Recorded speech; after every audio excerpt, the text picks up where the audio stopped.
Now, the Major General Richard Shibiri has gone to the Labour Court to stop what he calls an expeditious disciplinary process.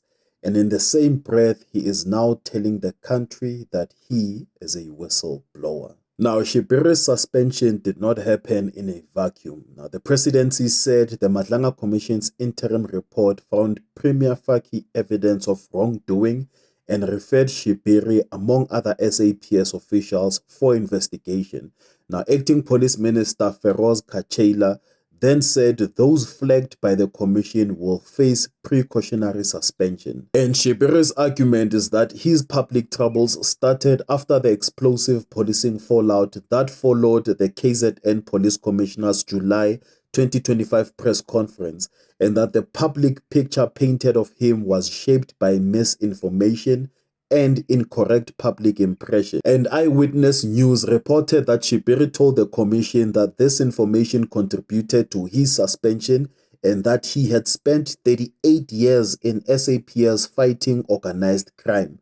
Now, the whistleblower claim is tied to the wider corruption web around Vusmuzi Ket Madlala, the alleged Big Five cartel, and pressure inside the criminal justice system. And the reporting shows that Shibiri refused to name alleged Big Five members publicly, saying that he would only speak about them in a secret Madlanga hearing, which now suggests that he is positioning himself as someone dealing with dangerous information rather than ordinary misconduct. And at the same time, the commission has also had evidence that cuts against him.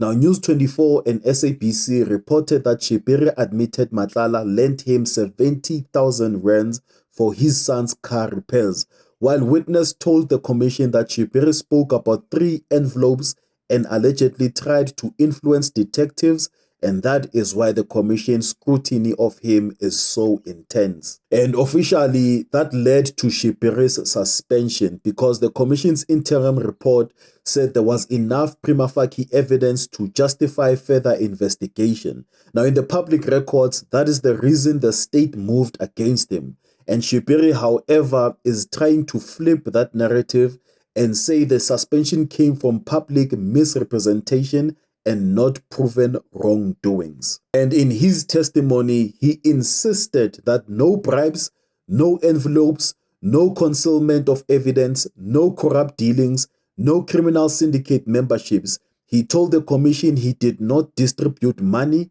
did not solicit bribes, and he did not instruct investigators to act corruptly.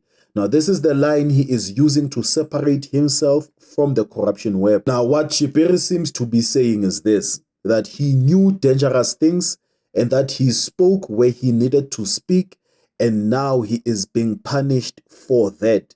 But the other side of the record says something much darker, that his own conduct, his contact with Madlala, and his handling of sensitive investigations are exactly why the commission and the state are moving against him. So now this has turned into a test of whether Richard Shibiri is a whistleblower caught in a crossfire of police corruption, or is he a senior officer trying to use the whistleblower label to shield himself from accountability. And with the Madlanga Commission already referring him for further investigation, that question is now at the center of this case.